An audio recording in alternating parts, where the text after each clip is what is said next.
चलो इस winter classes में फिर से आए हैं अध्याय 7 लेकर के। अध्याय 7 वन शॉट वन चैप्टर।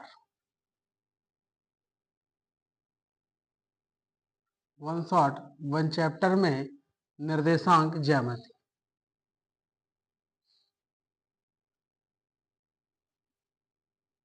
निर्देशांक ज्यामिति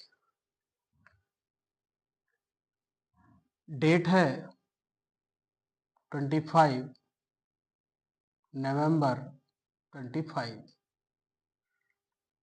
25 आज ना धर्म ध्वज का ध्वजारोहण हुआ है Ayodhya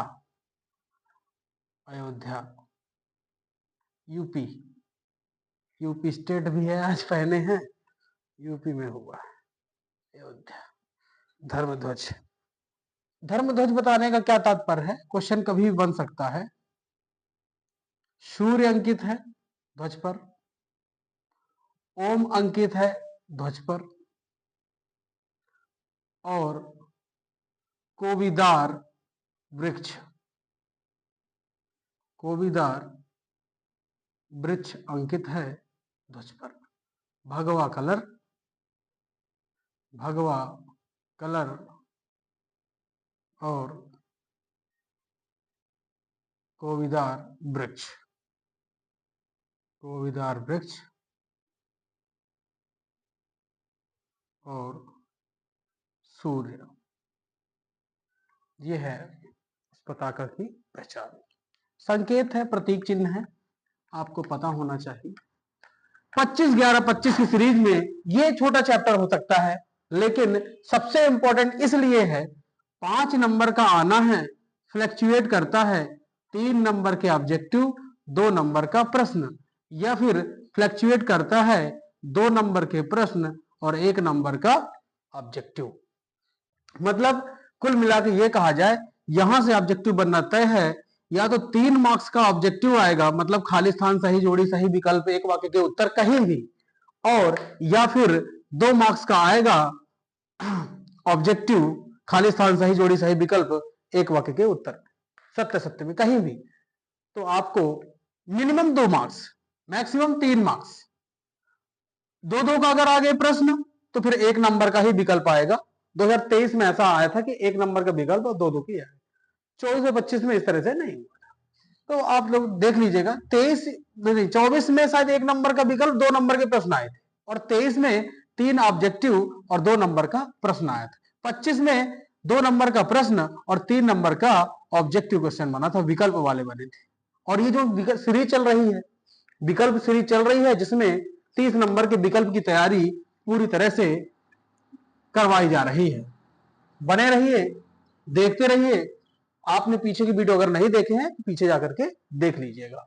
one shot one chapter, निर्देशांक ज्यामिति।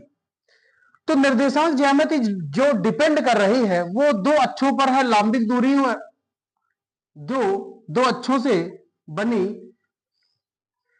जिसमें एक्स अक्ष है और वाई अक्ष है। ये वाली दिशा पॉजिटिव, ये वाली दिशा निगेटिव, पॉजिटिव।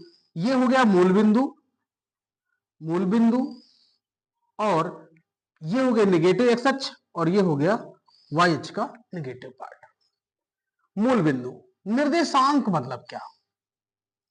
जब कोई वस्तु की स्थिति बताई जाए और वह वस्तु की स्थिति जो है वो 2 तलों पर 2 समतल पर निर्भर करने लगे, तो जो 2 डायरेक्शन है इसकी, 2 डायमेंशनल की, वो एक्स डायरेक्शन और वाई डायरेक्शन पर होती है। क्लास 9th में थोड़ा बहुत अगर आपने पढ़ रखा है तो एक्स को भुज बोला जाता है और वाई को कोटि बोला जाता है। कोटि मतलब ऑर्डिनेट, भुज मतलब एब्सिस। तो आपको थोड़ा बहुत वहां पर नॉलेज होगा कि जब किसी बिंदु की पोजीशन बताई जाती है तो वह चतुर्थांश पर निर्भर करती है। चतुर्थांश मतलब एक ये है, फर्स्ट चतुर्थांश है, ये सेकंड चतुर्थांश है, ये थर्ड चतुर्थांश है और ये फोर्थ चतुर्थांश है। ट्रिग्नोमेट्री में अच्छे समझा दिया जाएगा क्योंकि इसके बाद ट्रिग्नोमेट्री ही है चतुर्थांश। चतुर्थांश तो मूल बिंदु निर्देशांक की जब बात करेंगे, कोऑर्डिनेट की बात करेंगे, तो मूल बिंदु के निर्देशांक होते हैं 0 0। इसका मतलब ये है स्टार्टिंग बिंदु यही है जहां से ओरिजिनेट हुआ है, ओरिजिन बोलते हैं। यहां से ही एक्स अक्ष और वाई अक्ष आपस में टर्मिनेट करते हैं, जिनकी डिस्टेंस कहीं पर भी नहीं है, मतलब 0 0 है। जैसे जैसे वह एक्स डायरेक्शन और वाई डायरेक्शन में बिंदु बढ़ता है, उसकी पोजीशंस में चेंजेस होते हैं। और मान लेते हैं कि एक बिंदु पी यहां है, पी यहां है, इसका मतलब यह हुआ पी की एक्स अक्ष में जो भी डिस्टेंस होगी और वाई अक्ष में जो भी डिस्टेंस होगी, जहां पर मीट करेगा वो उसकी निर्देशांक ज्यामिति की स्थिति होगी। तो मैं इसके निर्देशांक में रख देता हूं कि ये एक्स दूरी पर है और वाई दूरी पर है। पी के निर्देशांक हो गए फर्स्ट चतुर्थांश, दोनों धनात्मक थे इसलिए यहां आया। अगर यहां की बात करें तो यहां पर दोनों पॉजिटिव होते हैं चिन्हों में। अगर अगर एक्स नेगेटिव है और वाई पॉजिटिव है, इसका मतलब यह है कि वो दूसरे चतुर्थांश में होगा। अगर यहाँ दोनों नेगेटिव हैं, एक्स भी नेगेटिव और वाई भी नेगेटिव, तो थर्ड चतुर्थांश है। यहाँ पे एक्स पॉजिटिव है और वाई नेगेटिव है, तो ये फोर्थ चतुर्थांश है। कैसे? यहाँ पर नंबरिंग देख लीजिए,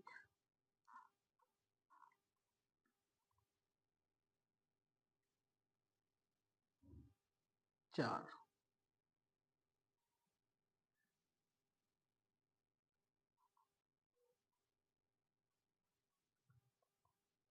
तो इस तरह से हमने, और मूल बिंदु को हमने ओ कह दिया। अभी निर्देशांक पर मैं टोटल फोकस हूं। निर्देशांक से अगर किसी तरह का आया तो उसकी बिंदु क्या बताएंगे? तो पहला, यदि बिंदु एक्स अक्ष पर है,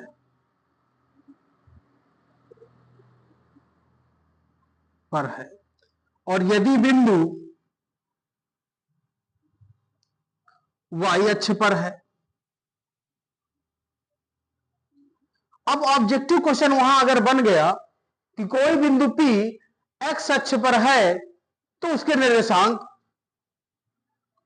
और यदि कोई बिंदु वाई अक्ष पर है तो उसके निर्देशांक। तो अगर मैं एक्स अक्ष की धनात्मक दिशा में बात कर रहा हूं, एक्स अक्ष की धनात्मक दिशा में मान लो कहीं पर भी है, लेकिन उसने नहीं बताया है, उसने नहीं बताया है कि कितना डिस्टेंस, इकाई नहीं बताई है। तो आप समझ गए, मैं ये आपको ये बता रहा हूं इसकी दूरी एक्स अक्ष में तो है, लेकिन वाई में क्या है? वाई में देखो ना, उसने बोला था कि एक बिंदु P एक्स अक्ष से 4 इकाई दूर है, 4 इकाई दूर है। वाई अक्ष में नहीं दिया, इसका मतलब वाई पे 0 है। अगर वाई की तरफ नहीं जा रहा है तो वाई की वैल्यू होगी नहीं। तो 4 इकाई दूर है, इसका मतलब वो ये एक्स अक्ष पर है, तो एक्स अक्ष पर एक्स की वैल्यू होगी और वाई 0 होगा। अगर मान लो यहां पर बोल देना कि कोई बिंदु P एक्स अक्ष से दूर है, इसका मतलब इकाई नहीं दी है, तो हम उसे बोलेंगे एक्स इकाई दूर है और उसके निर्देशांक देंगे एक्स, जैसे हमने यहां दिया है। इसमें दोनों अक्षों की दूरी दी है और दोनों धनात्मक थी, इसलिए वो इस चतुर्थांश में है, पहले वाले में है। अगर कोई ऋणात्मक धनात्मक ऋणात्मक ऋण ऋण होते तो फिर उनको देखते किस पोजीशन पे जाएगा। तो यहां से ये समझ में आया कि अगर कोई बिंदु P एक्स अक्ष से एक्स इकाई दूर है, इसका मतलब यह हुआ कि यदि बिंदु एक्स अक्ष पर है, और यदि एक्स अक्ष पर है मतलब एक्स अक्ष से इकाई दूर है, तो उसके निर्देशांक हो जाते हैं हमेशा एक्स 0। अगर वो ऋण दिशा में होता तो माइनस एक्स 0, अगर वो धन दिशा में है तो एक्स 0। ये हो गए कॉन्सेप्ट, ये कॉन्सेप्ट चला रहा हूं मैं यहां पे।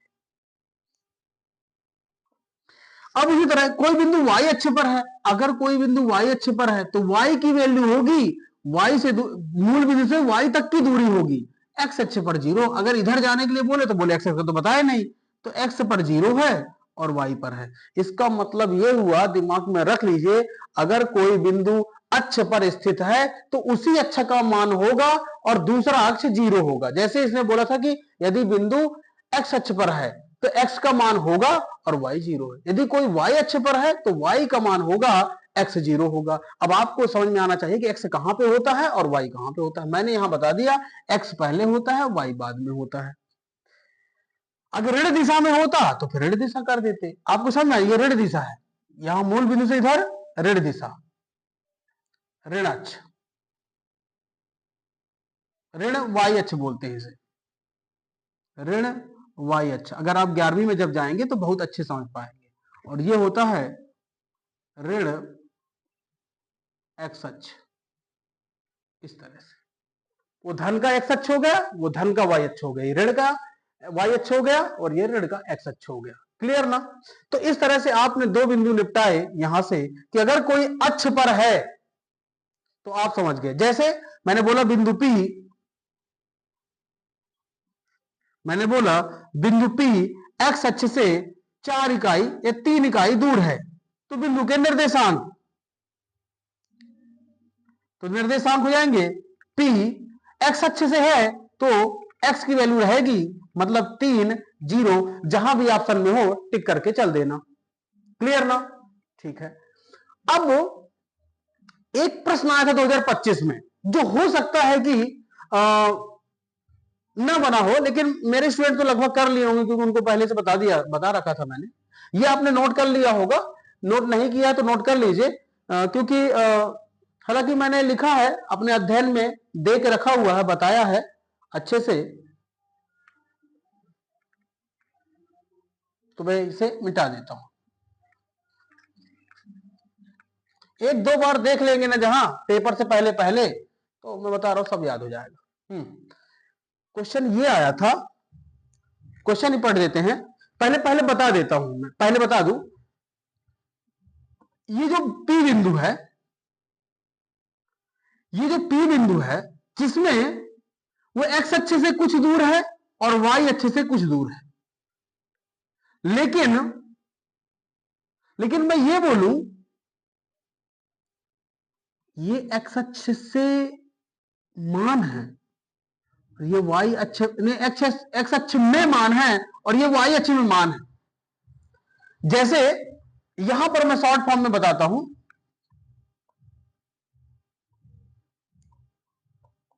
मान लो बिंदु दिया हुआ है 3 2, तो आप ये समझ गए कि x अक्ष पर 2 है और y अक्ष पर 3 है, और दोनों को हमने मैच करा दिया, यहां भी टर्मिनेट हुआ। इसका मतलब ये समझा कि ये जो बिंदु है 2 3 वो यहां पास आ है। ठीक है, मैं यह पूछ रहा हूं दो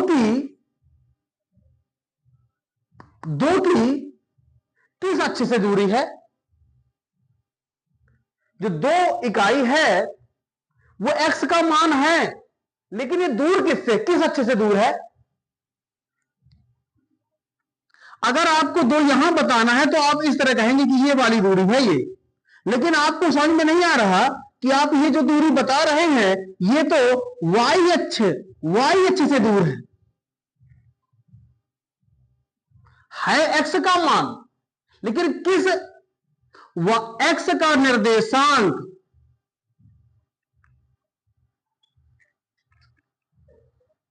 बिंदु दिखा रहा हूं, बिंदु P में x का निर्देशांक, x का निर्देशांक y अक्ष से दूर होगा।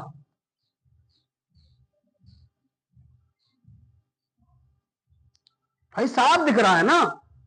आपने कहा कि ये जो x है ये 2 है, और आप बता रहे कि मूल बिंदु से यहां तक की दूरियां 2 है जो यहां लिखी है, लेकिन आपको ये समझना जो आप ये दूरी दे रहे हैं वो किस अक्ष से दे रहे हैं, आप ये y अक्ष से दे रहे हैं। तो बिंदु P में x निर्देशांक जो है वो y अक्ष से दूर होगा, और इसी तरह से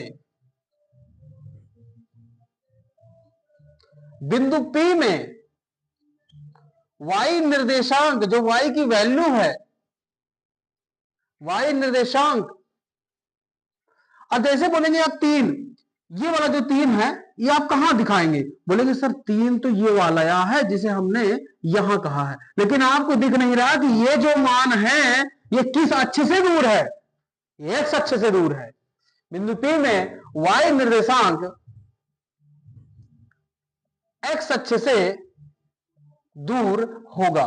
यही प्रश्न आया था 2025 के क्वेश्चन में, पेपर में। आप विकल्प में खाली स्थान सही जोड़ी सही सत्य सत्य जहां भी आ रहा होगा आया था। तो आपको पता होना चाहिए कि ये जो मान होते हैं वो किस अक्ष से दूर होते हैं। ये नहीं कि x का मान है तो x अक्ष से दूर है। यहां देखिए ना x अक्ष में कहां दूर है भाई, ये तो y अक्ष है।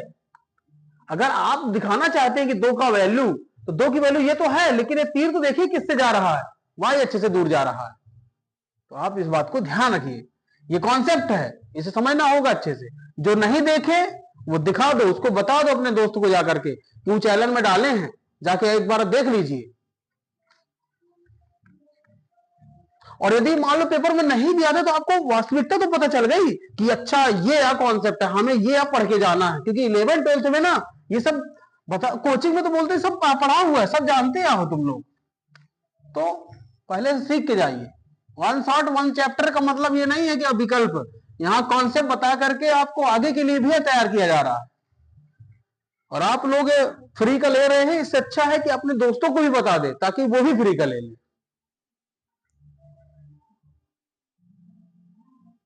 तो मैंने पोजीशंस बता दी। अगर क्वेश्चन ये आ जाए बिंदु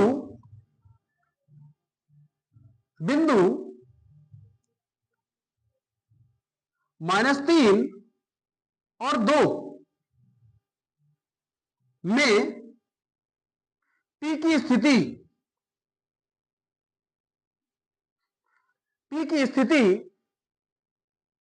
तो आपको बताना पड़ेगा P की स्थिति x अक्ष की ऋण दिशा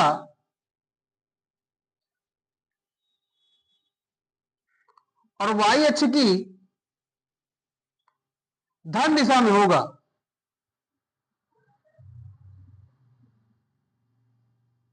y अक्ष की धन दिशा में होगा, क्योंकि साफ दिख रहा है कि पहला ऋण का है, इसका मतलब यह हुआ कि ये यहां कहीं होगा। 3 पे था और 2 पे है, ये यहां पे होगा इसकी पोजीशन। तो जब भी आपको पोजीशन आए तो आपको बिल्कुल क्लियर होना जरूरी है कि स्थिति उसकी कहां पे होगी। क्लियर ना? बिल्कुल। इसी तरह से सारे कॉन्सेप्ट बनाने हैं। फिर उसके बाद आता है, सबसे इंपॉर्टेंट है कि अगर ये बिंदु है तो ये मूल बिंदु से कितना दूर है। पहला कॉन्सेप्ट, बिंदु P की मूल बिंदु से दूरी, या फिर 2 बिंदु दे दिए हैं, एक P है और एक Q है। अब जब 2 बिंदु आते हैं तो इनको x1 y1 और x2 y2 नाम दे देते हैं, और फिर देखते हैं कि इनकी दूरी कितनी है। तो PQ की दूरी एक ये हो गया, P की मूल बिंदु से दूरी, PQ की दूरी। तो हमें आना चाहिए दूरी का सूत्र, बहुत अच्छे से दिमाग में सेट कर लीजिए, हमें आना चाहिए दूरी का सूत्र।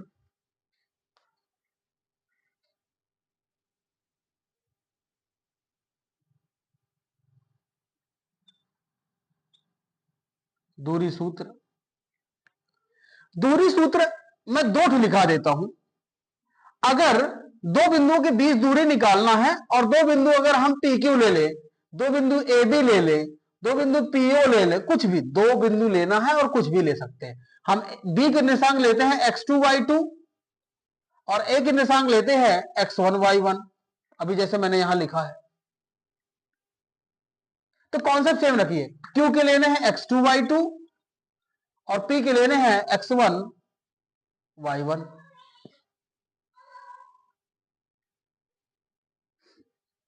और जहां मूल बिंदु की बात है तो मूल बिंदु जो होते हैं, मूल बिंदु O होता है और उसे तो 0 0 लेते हैं, तो कोई बात नहीं x1 और y1 देने की। तो दूरी का सूत्र हमें अच्छे से याद होना चाहिए और बहुत अच्छे से कॉन्सेप्चुअल याद होना चाहिए। अंडर रूट के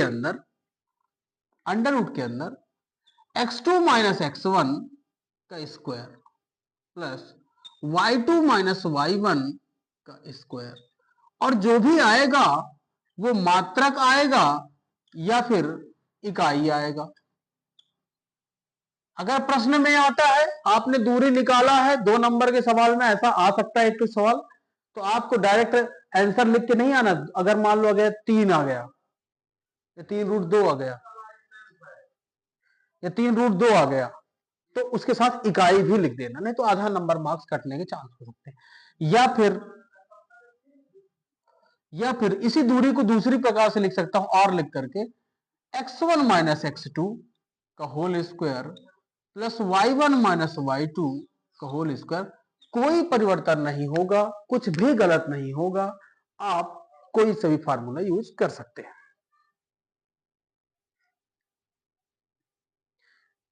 तो मैं पहले वाले मूल बिंदु से दूरी निकालता हूं और उसे मैं PO कर देता हूं। जब PO किया तो ये x2 हो गया और ये हो गया x1, ठीक है।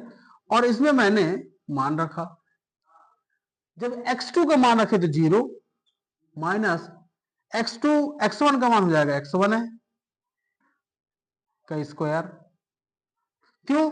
P की कोई मान नहीं ना, P को हमने x1 दिया है तो x1 ही रख देते हैं। और y2 का मान 0 और y1 का मान y1 है, तो PO बराबर हो जाएगा। अब इसमें क्या है, इसका वर्ग करेंगे तो x1 ऋणात्मक है और वर्ग है, 2 बार होता है धनात्मक घात होने पर ऋण संख्या धन में हो जाती है। तो ये हो जाता है x1 स्क्वायर और ये हो जाता है y1 स्क्वायर इकाई। तो इस तरह का 2025 में भी एक सवाल आया था। मान लो कि pxy है और मूल बिंदु 0 0, तो PO या OP की जो दूरी होगी वो x square plus y square होगी। तो आप इसे अच्छे से दिमाग में नोट कर लीजिए। इकाई जो भी मात्रक होगा, नहीं है तो इकाई या फिर मात्रक लिख दीजिए, कुछ भी कोई एक लिखना है,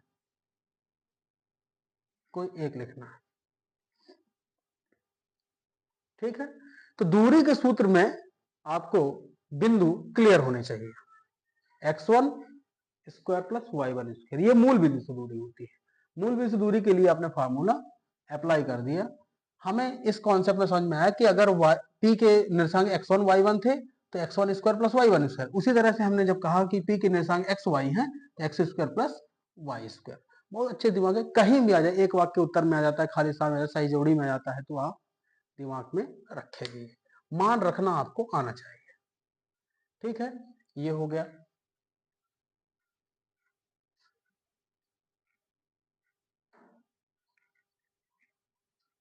ये हो गया, दूरी सूत्र हो गई। अब PQ, हमने मूल बिंदु को दूरी बता दी। PQ में आपने बोला है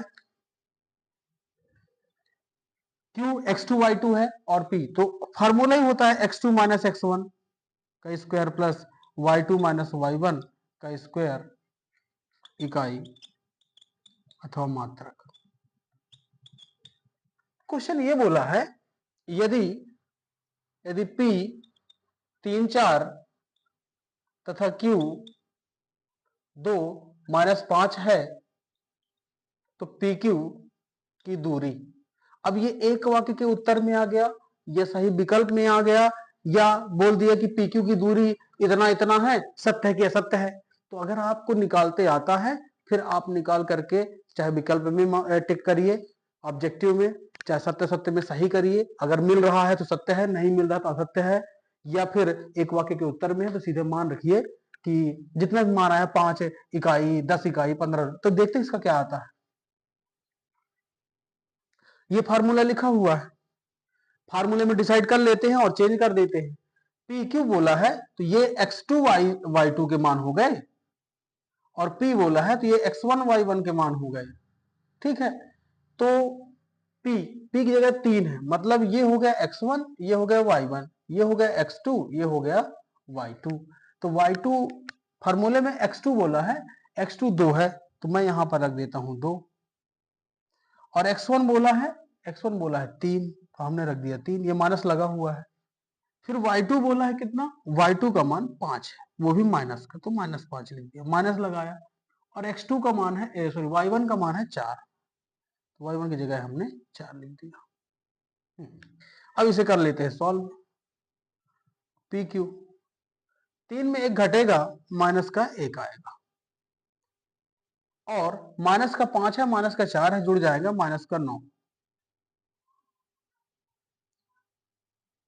1 का वर्ग 1 है, 9 का वर्ग 81, 81 और 1 जुड़ा तो रूट का 82, रूट का 82।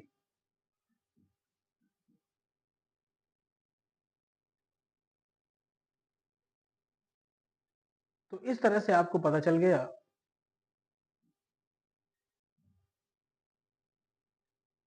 अगर इसके गुणनखंड, अगर क्या पता वहां रूट में और गुणनखंड देख लेते हैं। 2 1 कम 2, 2 चौको 8, सॉरी 2 चौको 8, 2 1 कम 2 41। तो कुछ नहीं हो रहा, वो तो फिर यही रहेगा, रूट 82 ही आंसर होगा। तो ये हो जाएगी इकाई अथवा मात्रक, जो भी वहां रहे सुटेबल। तो अगर विकल्प में हो तो रूट 82 चेक कर लेना आया कि नहीं, मिल रहा है कि नहीं, 4 में से कोई भी। या फिर सत्य सत्य में पूछा था कि पी क्यू की दूरी रूट 82 है तो बता देना सत्य है, अगर 82 नहीं है तो असत्य कर देना। या फिर ये बोल दे एक वाक्य के उत्तर में तो रूट 82 इकाई लिख देना, पी क्यू की दूरी रूट 82 इकाई, इस तरह से। तो आपको ये मान रखते बहुत अच्छे से आना चाहिए। कैलकुलेशन है, कैलकुलेशन में ऋण धन में गलती हो सकती है, तो आपको इस बात का एक आध सवाल और कर देता हूं। निर्देशांक लगभग आपको क्लियर होने चाहिए, दूरी का फॉर्मूला यहाँ पे अभी लिखा हुआ है। एक आध क्वेश्चन प्रीवियस ईयर के पेपर से देख लेते हैं, जो भी प्रश्न आए थे। तो हो सकता है कि आपको अगर रखने में दिक्कत गई या फिर आपने किया नहीं या देखा नहीं, तो हम प्रीवियस ईयर के पेपर में देख करके कर लेते हैं।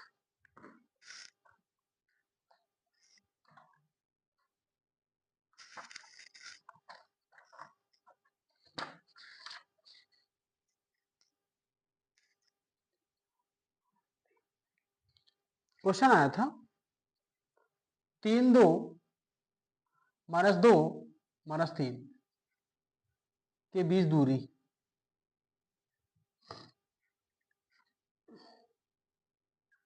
तो पी क्यू निकालना,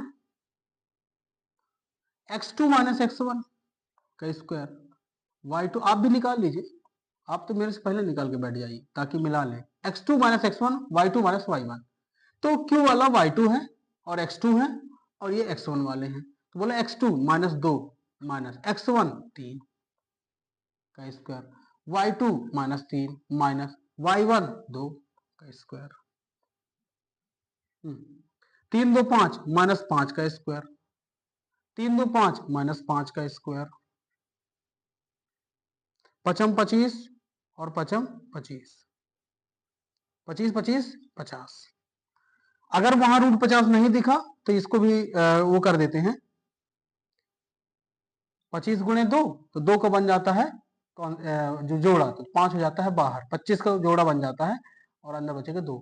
जो भी जहां भी दिखे आप इसे टिक कर दीजिए, 5 रूट 2 ऑब्जेक्टिव में आया था, 5 रूट 2 मिल जाएगा, टिक करके आगे बढ़ जाइए।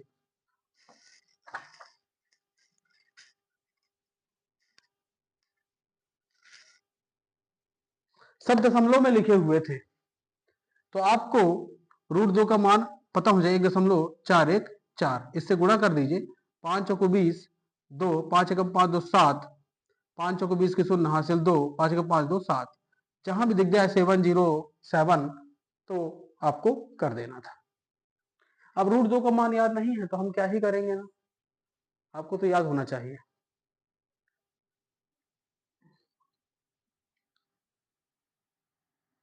रूट 2 का मान याद होना चाहिए, ठीक है ना। रूट 3 का तो याद रहता होगा, 1.732 है ना, रूट 3 का याद रहता होगा। रूट 5 का भी होता है, रूट 5 का भी होता है, कितना होता है 2.236 इसके आसपास होता होगा। बाकी चेक कर सकते हैं, चेक कर लेंगे। ठीक है, मान इतना ही आ रहा है तो ये राइट है, कोई दिक्कत नहीं। तो इतने मान, कुछ कुछ मान तो पता ही होने चाहिए आप लोगों को। क्या है कि कब कहाँ जरूरत पड़ जाए तो आपके पास वेपन्स रखे हुए होने चाहिए। दिव्यास्त्र का काम कहीं भी पड़ सकता है। तो इस तरह से आपके ये कॉन्सेप्ट आपको पता होना चाहिए, दूर मान रखने का काम आपके पास होना चाहिए।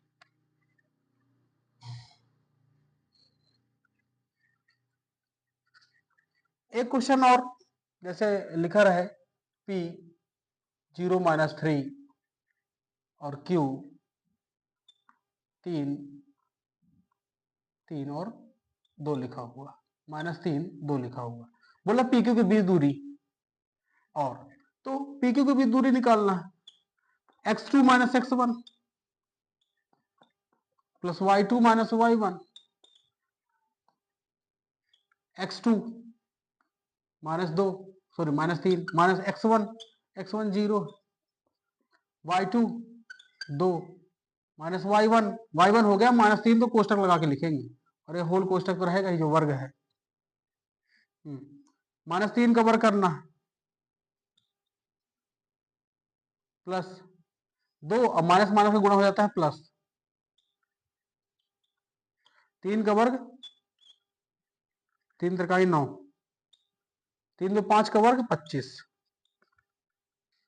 और 9 5 14 34, 34 में कटेगा किसी से, ये हो जाएगा इकाई।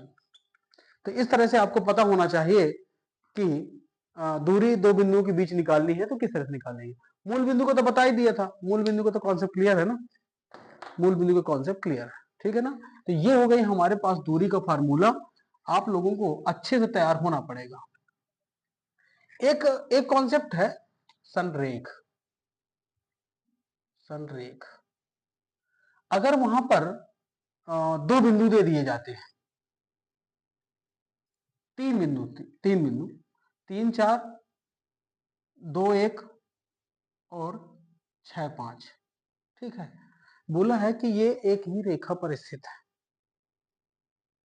चेक करिए कि क्या बिंदु संरेख हैं, सत्य है असत्य है। तीन बिंदु संरेख हैं, सत्य है असत्य है। तीन बिंदु दिए हैं, ए 3 4, बी 2 1 और सी 6 5, क्या ये संरेख हैं? तो आपने कहा कि हाँ है, बिना चेक करे। ऐसे कैसे चेक करें? 3 4 2 1 और 6 5, तो इसका संरेख का कॉन्सेप्ट बता देता हूं। अगर कोई संरेख है, अगर कोई संरेख है, कोई तीन बिंदु संरेख है, संरेख मतलब एक सीध में, एक रेखा में, संरेख रेखा समान, तो आप क्या करिए, ए बी निकाल लीजिए, यहां से यहां तक की दूरी निकाल लीजिए। आप बीसी निकाल लीजिए, आप बीसी निकाल लीजिए, यहां से यहां तक की दूरी निकाल लीजिए। आप एसी निकाल लीजिए और इन दोनों को जोड़ दीजिए, ए बी प्लस बीसी जोड़ दीजिए। अगर एसी मिल जाए तो बिंदु संरेख, अगर एसी मिल जाए बिंदु संरेख, अगर एसी मिल जाता है तो बिंदु संरेख है। संरेख की कॉन्सेप्ट यही है। बोल दे, दिए गए बिंदु समकोण त्रिभुज के बिंदु हैं।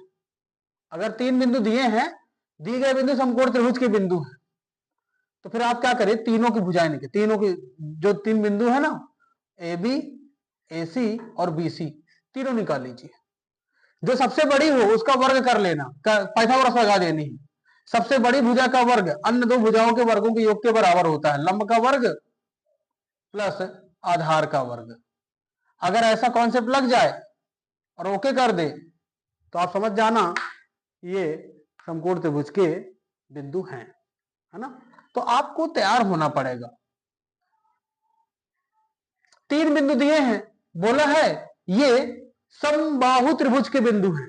इसका मतलब ये है ए बी बी सी ए सी निकालिए, ए बी बी सी और ए सी निकाल लीजिए। अगर तीनों बराबर आने लगे ना तो समबाहु त्रिभुज के बिंदु हो जाएंगे। दूरी निकालने के लिए तो मैंने आपको सिखा दिया है पहले ही, इसलिए सिर्फ मैं कॉन्सेप्ट बता रहा हूं कि प्रश्न वहां कैसे पूछे जा सकते हैं।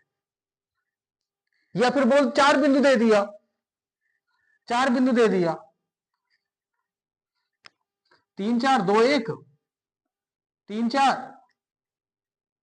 3 6 और 7 5, डी भी आ गया। और बोला है दिए गए बिंदु वर्ग के बिंदु हैं। तो आपको समझ में आ रहा है कि वर्ग में सभी भुजाएं बराबर होती है। इसका मतलब ए से बी निकाल लो, ए बी निकाल लो, बी से सी निकाल लो, बी सी निकाल लो, सी से डी निकाल लो, डी सी निकाल लो और ए से डी निकाल लो। अगर तीन चारों के मान बराबर आ जाए तो बता देना दिए गए बिंदु वर्ग के बिंदु हैं। इस प्रकार से हमें समझ करके करना होगा। अब आते हैं हम लोग विभाजन पर, विभाजन सूत्र। अब आते हैं हम लोग विभाजन सूत्र पे। बस लास्ट कॉन्सेप्ट है, लगभग 40 मिनट हो रहा होगा और ये हो भी गया है ना, 36 मिनट है, क्योंकि इसमें ज्यादा कॉन्सेप्ट नहीं है, लेकिन प्रश्न यहीं से बनना है। 1 2 3, 3 मैक्सिमम है 3 नंबर के लिए, और जो भी निर्देशांक से आना होगा तो निर्देशांक के कॉन्सेप्ट आपको अच्छे से दिमाग में चलाने पड़ेंगे, नहीं तो क्वेश्चन निर्देशांक में है। विभाजन सूत्र लिखने को आ सकता है कि विभाजन सूत्र लिखिए यदि अनुपात m1 अनुपात m2 का है, तो विभाजन सूत्र समझ लीजिए। एक रेखा थी, एक रेखाखंड है AB, उस पर एक बिंदु है P। उसने उस रेखाखंड को m1 अनुपात m2 में विभक्त कर दिया है। तो उस बिंदु की निर्देशांक ज्ञात कीजिए, मतलब x और y के मान बता दीजिए। तो हमने मान लिया कि जो A रहा होगा उसके भी निर्देशांक रहे होंगे x1 y1, और जो B रहा होगा उसके भी निर्देशांक रहे होंगे x2 y2। तो मैं यह कह रहा हूं कि इस x के निर्देशांक के लिए हमारे पास सूत्र होता है m1 और m2, m1 प्लस m2। यहां प्लस लगा दिया, ऊपर ही प्लस नीचे ही प्लस। तो m2 m1 के साथ लेना जब m इस वाले पार्ट की बात चल रही है, इस वाले पार्ट में m1 है, तो बिंदु लेना है x2, और x का मान निकाल रहे हैं तो पूरे में रहेगा x1, पूरे में रहेगा x वाला पार्ट, और ये हो जाएगा x1, और ये रहते हैं गुणे में, ये रहते हैं गुणे में। क्लियर ना? मतलब मैं ये बता रहा हूं कि फार्मूला याद कैसे रखें। अब इसी प्रकार से दिमाग लगा लो y के लिए, m1 plus m2, m1 m1 और m2, ये हो गया प्लस। अब m1 के साथ y का मान निकाल रहे हैं और इधर इस वाले केस में आए हैं, तो यहां पे ले देंगे m1 m2 हो गया ना, y2 और y1, y2 और y1, y2 और y1। तो मेन ये है कि हमें 2 से उठाना है, मेन हमारा कॉन्सेप्ट ये है कि हमें 2 से उठाना है, जैसे यहां पर मैंने बताया। इस तरह से ये जो सूत्र होते हैं ये विभाजन सूत्र होते हैं। लेकिन अगर बिंदु P रेखाखंड PQ को या AB ही मान लो समद्विभाजित करता है, समद्विभाजित मतलब अगर समद्विभाजित करेगा तो m1 और m2 विभक्त हुए हैं, लेकिन m1 बराबर है m2 के। समद्विभाजित का मतलब है विभाजन समान, मतलब जितना ये दूरी है A से P की उतनी ही दूरी P से B की भी है, मतलब समान है। तो जो पार्ट होंगे वो सेम हो गए, फार्मूला वही। अगर इसके x और y के मान निकालना है, ये x1 है और ये y1 है, ये x2 है और ये y2 है, तो x की कंडीशन होती है m प्लस m, यहाँ भी m और यहाँ भी m, क्यों? क्योंकि दोनों समान हैं, तो हमने सेम कर दिया है, m कर दिया है, ठीक है, हम इसे m कर देते हैं। यहाँ पर m1 m2 बराबर है, इसलिए हम दोनों को m कर देते हैं, प्लस है, तो यहाँ x2 और यहाँ x1। तो इसे और थोड़ा कर ले, m कॉमन ले लेते हैं और यहाँ से भी m कॉमन ले लेते हैं, तो m बाहर हो जाएगा, तो यहाँ x1 प्लस x2 अरेंज कर दिया और यहाँ हो जाएगा 2m, क्योंकि जुड़ गए, और m से m कट जाता है, तो मान जो आता है x1 प्लस x2 बटे 2। इसका मतलब ये है कि डायरेक्ट बिंदुओं को जोड़ करके 2 से भाग कर दीजिए। तो y का निकालना हो गया आसान, y1 प्लस y2 बटे 2, यही मैंने अध्ययन में लिखा हुआ है, यही मैंने अपने अध्ययन में लिखा हुआ है विभाजन सूत्र।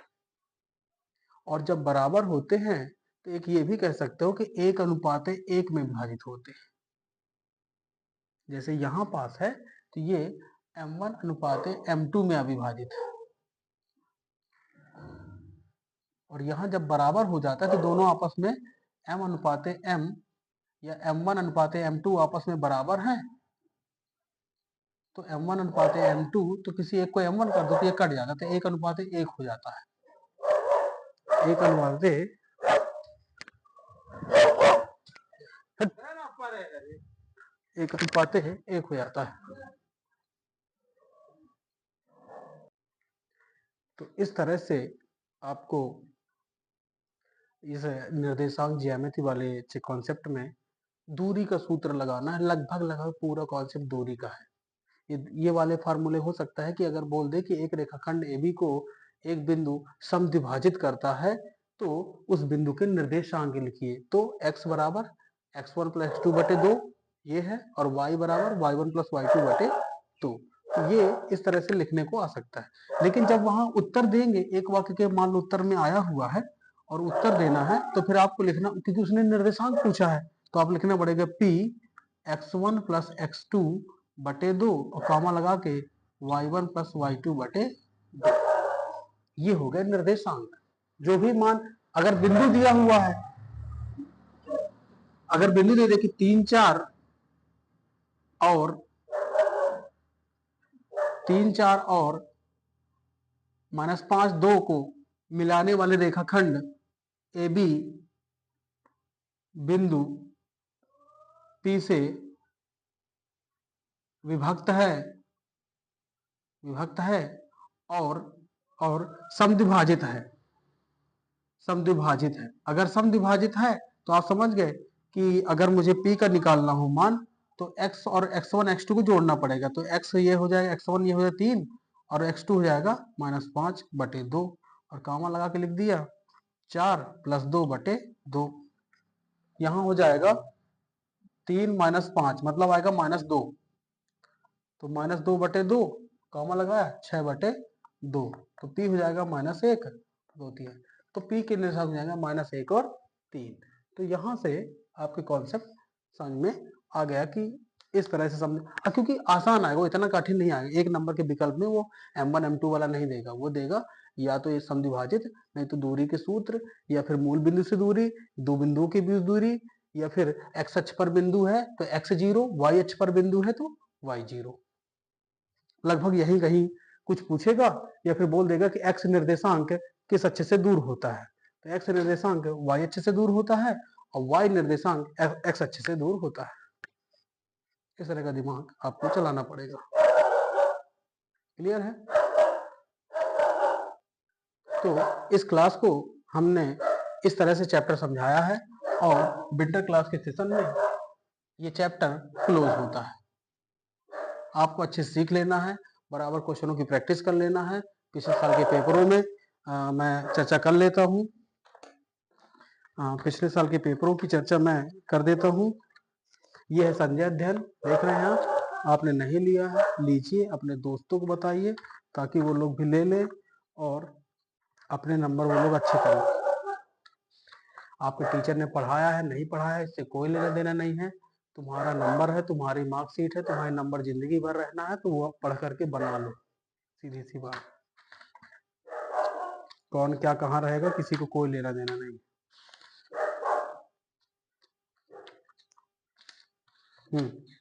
2000 मैंने अध्ययन में 2022 से पेपर डाला है। 2022 के पेपर में अगर मैं देखना चाहूँ 05 माइनस 50 की दूरी पूछा था। पूरे पेपर का सॉल्यूशन कर लेते हैं। 1 घंटे का वीडियो खींच जाएगा, लेकिन ये है पूरा रिवीजन तो हो जाएगा आप लोगों का। वीडियो खींच जाएगा वो तो सही बात है।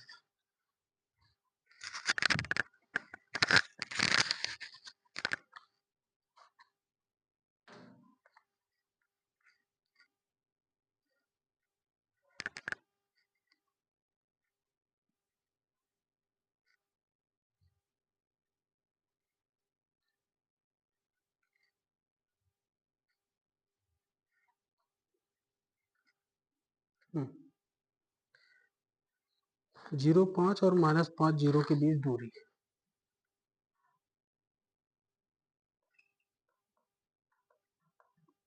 जीरो के बीच दूरी, तो हमने दूरी का सूत्र लगा दिया,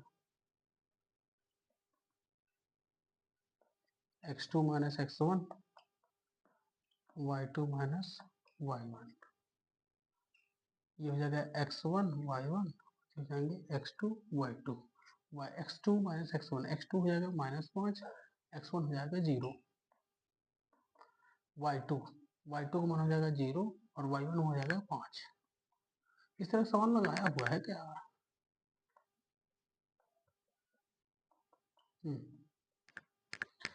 25 और ये 25, 25 50, वही है समान आया हुआ सवाल है।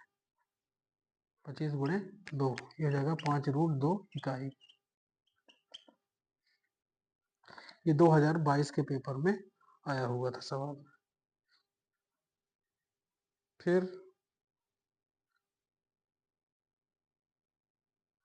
ठीक है, 2022 में एक विकल्प में प्रश्न आया था। बाकी आगे देखते हैं और कहाँ आया है। मूल बिंदु की बिंदु एक्स वाई की दूरी, मूल बिंदु की बिंदु एक्स वाई से दूरी। अब मूल बिंदु दिए तो 0 0 हो जाएंगे और एक्स वाई तो दिया हुआ है, तो इसका तो डायरेक्ट मैं बता दूं कि अगर मूल बिंदु को ओ इसको पी दिया है तो ओपी की जो दूरी होगी वो √x² plus y square, x² plus y square इकाई। तो इस तरह से आपको मूल बिंदु की दूरी ध्यान रखना चाहिए। 10, इसमें 2 ही प्रश्न आए थे 2022 में। इसका मतलब ये हुआ कि 2 नंबर का एक सवाल आया है, 4 नंबर का ही आया था, 4 नंबर का ही आया था 2022 में। चलिए, उसके बाद 2023 में, 2023 में किसी बिंदु की एक्स अक्ष से दूरी कहलाती है, किसी बिंदु की एक्स अक्ष से दूरी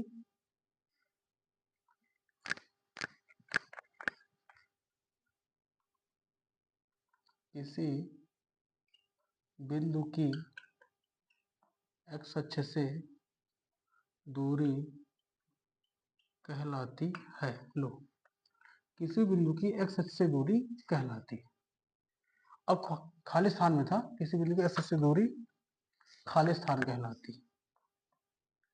कहलाती है और ऑप्शन में लिखा था भुज अथवा कोटि। तो एक्स अक्ष से दूरी, एक्स अक्ष से दूरी, किसी बिंदु की एक्स अक्ष से दूरी, एक्स अक्ष से दूरी क्या कहलाती है?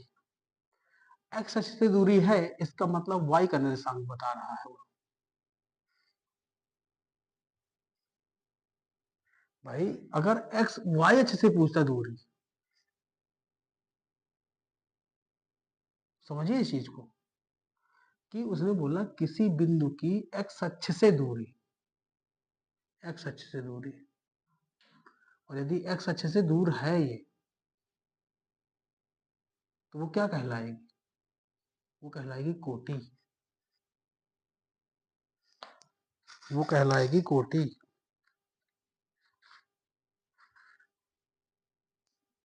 ठीक है ना, इस बात का ध्यान रखना है। अगर अगर अब अगला क्वेश्चन बन सकता है नए अभी 2026 में कि किसी बिंदु की y अक्ष से दूरी खालिस्तान कहलाती है। तो y अक्ष से जब दूरी पूछेगा, ये p है और y अक्ष से दूरी, तो y अक्ष ये है मतलब इधर की दूरी, और ये दूरी किसके लिए होती है? x अक्ष के लिए। x अक्ष को क्या बताए? भुज, भुज कहते हैं। तो ये दिमाग चलना चाहिए आपका। समझा दिया था जब किस तरह का बताया था मैं उधर, लेकिन इसने भाषा में पूछा है, निर्देशांक और दशांक कुछ कहा नहीं, आपका दिमाग चला नहीं, कहते आप रटे बैठे। तो आपका दिमाग चलना चाहिए।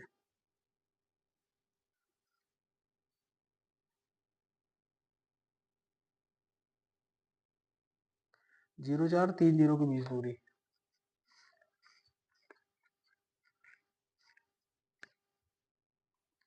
जीरो चार और तीन जीरो के बीच दूरी, तो दूरी हो जाएगी रूट ऑफ x2 y2, ये हो जाएगा x1 y1। दूरी x2 माइनस x1 मतलब 3 माइनस जीरो का square, y2 minus y1 zero minus 4 का स्क्वायर, y1 ये है 3 का स्क्वायर माइनस 4 का स्क्वायर, 3 का स्क्वायर 9, 4 का स्क्वायर 16, 16 9 25, रूट 25, 25 का रूट 5 इकाई, 5 इकाई आ जाएगा। तो इस तरह से आप लोगों को दिमाग में चलना चाहिए। ये सही जोड़ी में था, 2023 का पेपर है, सही जोड़ी पूछा था। सत्य सत्य में पूछा है 7 1 और 0 0 के बीच दूरी 5 रूट 2 है। 7 1 और 0 0 के बीच दूरी 5 रूट 2 है।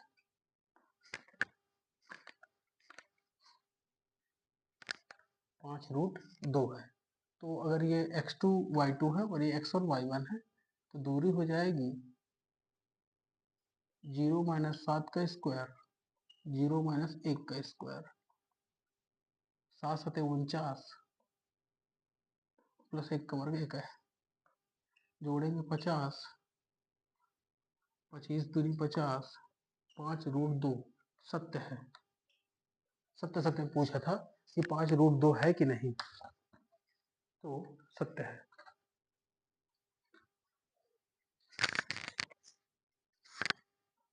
सत्य है।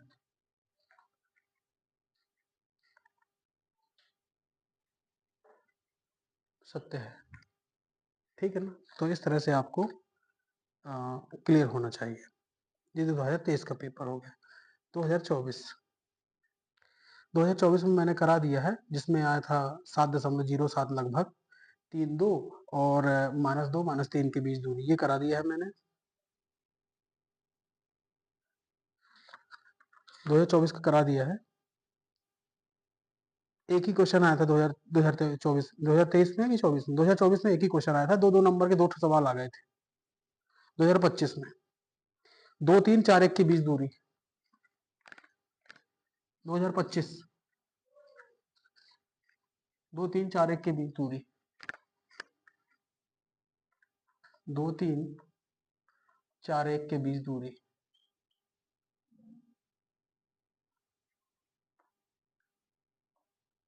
2 3 4 1 के बीच दूरी, दूरी निकालना, दूरी निकालना y2 4 माइनस y1 2 का square, x2 minus x1 y2 1 minus 3, दोनों धनात्मक होते तो अच्छा रहता कॉन्सेप्ट।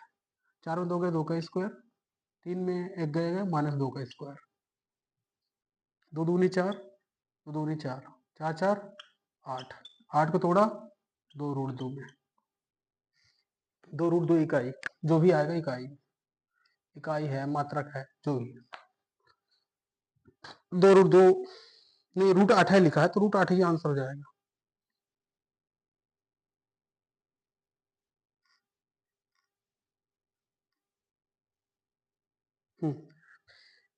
सत्य सत्य में बोला है किसी बिंदु की y अक्ष से दूरी उस बिंदु का y निर्देशांक होती है। गलत है, वो इसलिए गलत है, y अक्ष से दूरी x अक्ष का निर्देशांक x निर्देशांक होती है, बिंदु का y निर्देशांक नहीं x निर्देशांक होती है। मतलब जिस अक्ष से दूर बताया ना उसके अपोजिट मारो आंसर। कॉन्सेप्ट ये दिमाग में सेट कर लो। उसने बोला है कि किसी बिंदु की y अक्ष से दूरी, किसी बिंदु की y अक्ष से दूरी, यहाँ बिंदु की y अक्ष से दूरी अब किसका निर्देशांक होगी, तो ये तो x में बताएगा ना मान, तो x निर्देशांक से होती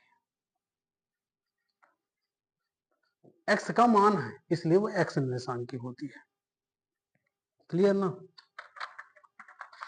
सत्य सत्य में पूछा था। फिर मूल बिंदु 0 0 से बिंदु x1 y1 की दूरी, मूल बिंदु 0 0 से x1 y1 की दूरी,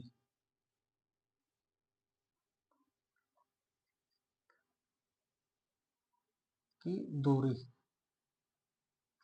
मूल बिंदु 0 0 से तो रूट लगा देंगे x2 माइनस x1 का स्क्वायर, y2 माइनस y1 का स्क्वायर, ये हो जाएगी दूरी, x1 square plus y1 square इकाई। इस तरह से आपको वहां करना पड़ेगा। ये मैंने 2022 से लेकर के 2023 के बीच के पेपर के जितने भी ऑब्जेक्टिव आए थे वो डिस्कस कर दिए हैं। इसी तरह का आपके सामने आएगा, आप लोग कर लीजिएगा और इस स्याही का हिसाब दीजिएगा। आप लोग वीडियो देख रहे हैं, मेरे से सीख रहे हैं, अगर आपके अच्छे मार्क्स आते हैं, नहीं आते हैं, आपको प्रॉफिट हुआ है मेरे पढ़ाने से, मेरे वीडियो देखने से। 73 89 40 74 65 इस नंबर पर फोन लगाइए और आप अपनी सफलता का श्रेय बताइए कि आपने अध्ययन लिया है या फिर आपने मेरे ऑनलाइन वीडियो देखे हैं। इस नंबर पर बताइए, आपकी सफलता को हम इस तरह से फोटो लगा करके दिखाएंगे। आपके जो भी विचार है आप उसमें लिखिए कि आपने हमसे पढ़ा, सीखा, वीडियो देखे और अच्छे मार्क्स लाए, या फिर आप पास हुए, या फिर आपने अच्छा प्रदर्शन किया। ये नंबर है, मुझे मैसेज जरूर करें ताकि जो इम्पोर्टेंट चीज़ें हैं अगर कुछ भेजना है तो मैं आपको भेज सकूं। क्लियर है? Note down. इस तरह से हमने ये आज की विंटर क्लासेस में 10th क्लास को ओके कर दिया है। बने रहिए संघर्ष की कहानी संजय के साथ।